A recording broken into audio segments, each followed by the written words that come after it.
Thank you. Our next question. How long have you owned a home in Richardson, and is it homesteaded as your primary home? Ms. Maczka, you're first. I have owned 2 homes in Richardson, and I have owned this second home now we've been in this house 11 years. It is my primary existence. We moved 10 houses down the block from the house that we first bought when we moved back to Richardson 17 years. So all total, I've owned property along with my husband, Mike, who's in the audience here, for 17 years in Richardson. It is our primary residence. I've owned my current home in Duck Creek for 3 years, and it is my primary place of residence. And I guess what I'll do is, with the few moments that we've got left in my answer, I want to point out something that I think is an important thing that may have just kind of come up in the last part of the discussion, which is this idea of standard operating procedure.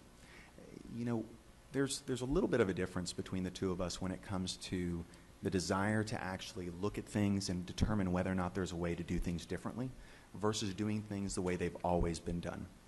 You'll see that as a consistent theme. You'll see a consistent theme that says, I think everything is being done the way it should be done right now, and let's just keep doing it that way forever. And you saw that when she voted to say that you didn't need the ability to directly elect your mayor, for example, or that we didn't need to review the charter.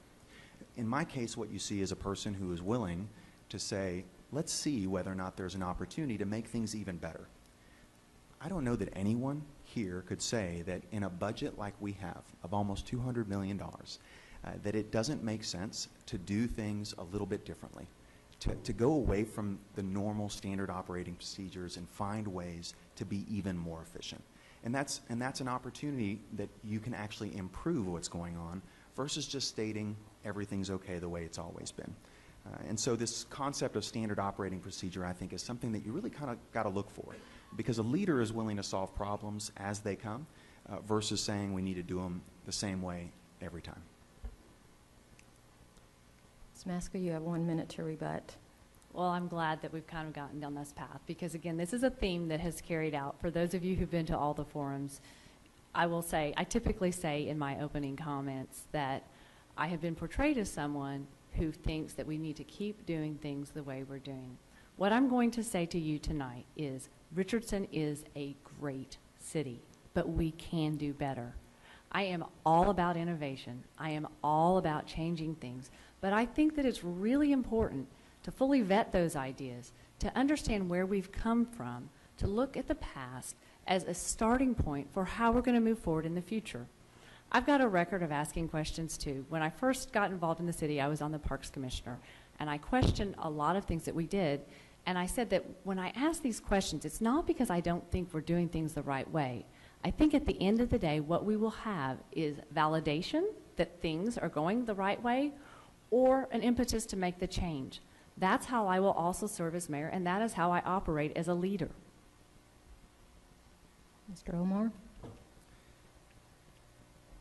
You know, I've heard this kind of comment a few times before, the idea that I'm all about innovation. But I would ask about the track record. You know, over the last 4 years, what you've seen me do is you've seen me find problems and then try to come up with an innovative solution. And that's happened over and over and over again. And it hasn't happened ready, fire, aim, the way it's been described in past forums, but instead it's happened by working with our staff and ultimately working with our council to be able to seek approval and find a way that we can put something together that actually makes a difference in our city. She mentioned her Parks Commission days, and frankly, knowing that Parks Commissioner is what made me one of Laura's very biggest supporters coming into the last election. I loved that spirit, that desire to ask questions and to kind of mix things up.